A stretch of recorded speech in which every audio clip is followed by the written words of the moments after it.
ተወድዬ ስማርኛልልም የቆረ ይቅር እንጂ ተወድዬ ስማርኛልልም የቆረ ይቅር እንጂ እንኳን ሉሉክ አማላች ሎናል ዶርስም ካንቹ ዶቼ እንኳን ሉሉክ አማላች ሎናል ዶርስም ካንቹ ዶቼ ሰላም እንዴት ናችሁ? በያላችሁበት ሁሉ ነገር ሰላም ነው። አሽይና እንዲላችሁ ሞኝላችኋለሁ። በሰዎች ስትጎንዶሉ ማለት ላይክ እና ሼር ያደርጋችሁ አሳውቻችሁ ለብዙዎች አቆፍሎ ለዚህም ኮልቪ አመሰግናችኋለሁ። ሐሳቡ ሲሞቻችሁ 4000 ላይክ እንድትገጩን በተተና አውቀው ብዛችኋለሁ። ዛሬ ወደ ሚዛናችን ይዘላችሁ የመጣ ነው ሶበር ዜና።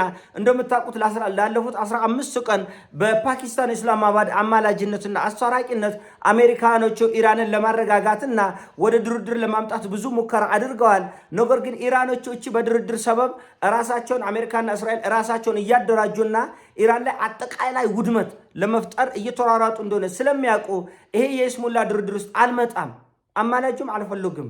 ስለዚህ ተወድዬ ይቁር አልልም፣ የቆረው ይቁር እንጂ ነው ያሉት ኢራኖች። የቆረው ይቁር፣ የሆነደ የጠፋው ይጥፋ፣ የዓለም ኢኮኖሚ ባናቱ ይተከል። ኢራን የሌለችበት ስለ ዓለም ዊ ዶንት ኬር፣ አንድ ደንታ አይሰጠንም። ጥቅማችንን የሚያስጠብቅ እስከሆነ ድረስ እንደራደራለን። ያለበለዚያ ግን ተበድለን ከተማችን ፈንድቶ መሪዎቻችን ተገለው ኢኮኖሚያችን ወድቆ ይቁር መባባል ድርድር አያስፈልገንም፣ የቀረ ይቁር የሚል አቋም ይዘዋል። ኢራኖቹም እንግዲህ ሌሊቱን የኢራን ሰማይ በጸረ ሚሳኤል ፈክቶ ነው ያደረው። ፈክቶ የነበረው ፍንዳታ የነበረው ጭስ እጅግ በጣም አስደንጋጭ ነበረ። አልጀዚራ ወዲያውኑ በደቂቃ በሰኮንድ ይሄንን ዘግቧል። ዓለም ደግሞ ይሄን ነገር እስራኤልና አሜሪካ ነው ያደረጉት በሚል ከፍተኛ ድንጋጤ ተተራምሶ ነው ያደረው። ምክንያቱም ኢራን ላይ ይሄ ጥቃት በእስራኤልና በአሜሪካ በኩል የሚጀመር ከሆነ ኢራኖቹ ደግሞ የመካከለኛውን ምስራቅ ነዳጅ በሙሉ ወደ አመድነት ስለሚቀይሩት ሆርሙዝ ሰርጥ ተስፋ ስለሌለውና የዓለም ኢኮኖሚ ኮላፕስ ሊያደርግ ስለሆነ ዓለም ደንግጦ ነው ያደረው። ነገር ግን ዓለም እንደፈራውና እንደደነገጠው የእስራኤልና የአሜሪካ ጥቃት በኢራን ወይም በቴሄራን ሰማይ ላይ አልነበረም። በወቅቱ የነበረው ምንድነው? ኢራኖቹ አዳዲስ ጸረ ሚሳኤሎችን ወይም ደግሞ ኤር ዲፌንስ ሲስተሞችን ቴሄራን ላይ በኢራን ላይ ገጥመዋል። በተለያዩ በወሳኝ በሚባሉ ቦታዎች ላይ በዚች 15 ቀን በአስቸኳይና በአጣዳፊ ከራሽያና ከቻይና ኤር ዲፌንስ ሲስተማቸውን ወይም ደግሞ የአየር መከላከያ ስርዓታቸውን በከፍተኛ ሁኔታ አጠናክሯል። እና ይሄ የአየር መከላከያ ስርዓት ውጤታማ ነው አይደለም፣ የጎደለው ምንድነው፣ ያልጎደለው ምንድነው የሚለው ለመከታተል ኢራኖች የራሳቸውን ድሮን ነው ሲመት ያደሩ ወገኖች ራሳቸውን በራሳቸው ኢራኖች የደበደቡት እና ጭሱም የሰማይ የጸረ ሚሳኤል መሳሪያዎችም ቶክስና ፍንዳታው በሙሉ ከጠላት የመጣ ሳይሆን ኢራኖቹ ራሳቸው በራሳቸው ነው የኮረኮሙ እና ዓለም ግን ደንግጦ ነው ያደረው። ምክንያቱም ይሄ ጦርነት እንዲከሰት አይፈልጉም። አውሮፓውያኖችም ፈርተው ደንግጠው እንቅልፍ የላቸው። በነገራችን ላይ እግዚአብሔር ይመስገን እቺ ጦርነት ከተጀመረች ወዲህ ከሞላ ጎደል ተኝተን የምናድር እኛ ነን። ለምን ክሉ የለንም፣ ምንም መረጃ የለንም። ምክንያቱም ከፊታችን እንኳን በዓለም የሚመጣው ችግር ቀርቶ በራሳችን የፈጠርናቸው አገራዊ ቀውሶችና ያለንበት ችግር እንኳን በቅጡ መረዳት አልቻልም እና ተመስገን ነው። እንደው እንዲሁ በደመነፍስ መኖር መቻላችን ራሱ ከሞላ ጎደል ምንም በቃ እንደ 6 ወር ጮቅላ ምንም እንደማያውቅ አውሮፓውያኖቹ እንቅልፍ የላቸውም። ጠዋት ተነስተው ምን ሆነ፣ ኢራን ምን ሆነች፣ እስራኤል ምን ሆነች ነው የሚለው። አውሮፓውያኖቹ መላ ዓለም በሙሉ ተተራምሰው ነው ያደረው፣ እንቅልፍ ያጥቶ ነው ያለው እና ሂዝቦላ ያው ሌሊቱን እስራኤልን ሲቆጠቅጥ ነው ያደረው። ደግሞ ተነሳበት መሰለኝ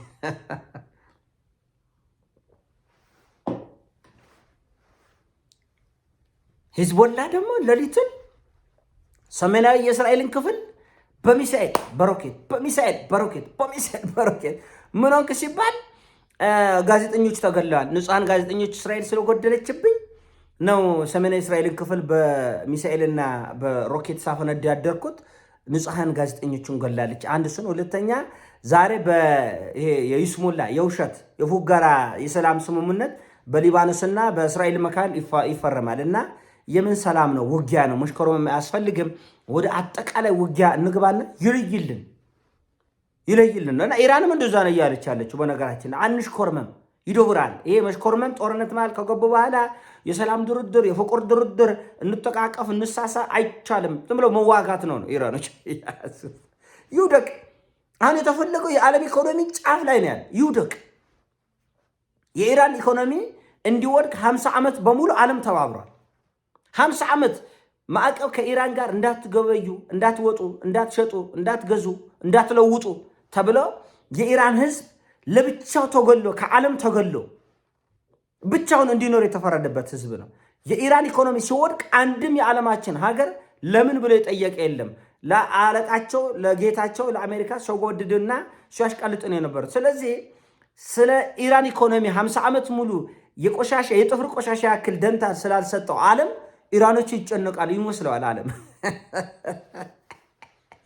ዶሞነስ እና እስራኤል ከትዝ የእስራኤል መከላከያ ሚኒስትር ወጥተው ለሊቱ ምንድነው ያሉት? ወደ ድንጋይ ዘመን ኢራን ትሞለሳለች አሉ። እንመልሳታለን እና የአሜሪካን ግሪን ላይት ነው የምንጠብቀው። ጀምሩ አሜሪካ ጦርነቱን ጀምሩ እስክትል ነው እየጠበቅን ያለ። አሜሪካ በምን አቅማ ነው ጀምሩ የምትለው? መሳሪያዎቿን ጨርሳ በ8 ቀን ጦርነት እኮ ነው 50 በመቶ የሚሆነው መሳሪያ ምሽክ ብሎ ያለቀ። 50 በመቶ እኔ አይደለም ያልኩት ፔንታጎን ነው ያለው። የአሜሪካ መከላከያ ሚኒስተር ያለንን መሳሪያ ግማሹን ጨርሰናል ነው ያለው። ቆጥረው ከና 1 2 3 4 ብር ቆጥረው። እንደምታውቁት እስራኤል ደግሞ መሳሪያ የምታገኘው ከአሜሪካ ነው። አሜሪካ ደግሞ የራሷ መሳሪያ እያለቀ ነው። ቻይና ደግሞ እዛ ጋር ቃታ ላይ የሆነ እየጠበቀች ነው በታይዋን ጉዳይ። ኢራን ላይ መሳሪያ እንጨርሰው ወይስ አንጨርሰው? ጭንቅላታቸው ዞሯል። ከዛ በኋላ ቻይኖችን በቦክስ ነው የምንገጥመው፣ በኮብልስቶን ነው የምንገጥመው፣ በቆንጨራ ነው የምንገጥመው። ምን ልናደርግ ነው? ስለዚህ ትራምፕ እባካችሁ እንደራደር እያለ ይለማመጣል 60 ቀን ሙሉ። ለራሱ መግቢያ መውጫ አጥቷል። የኔታንያሁ መንግስት ደግሞ ግሪን ላይት፣ የሎ ላይት፣ ሬድ ላይት ምናምን ላይት ይላል። ምንም ላይት የለም። ከፈለክ ጀምር ውጊያውን። ተሽኮረመማችሁ በጣም ምንም አትሽኮረመሙ። ልክ ጋዛ ላይ ስትሆኑ እንደነበረው ሶሪያ ላይ ስትሆኑ ስትቆናጥ ቄንጥ ስትሰራ አልነበረም? ሱራ ይላል ላይ ታዲያ ምን ድርድር።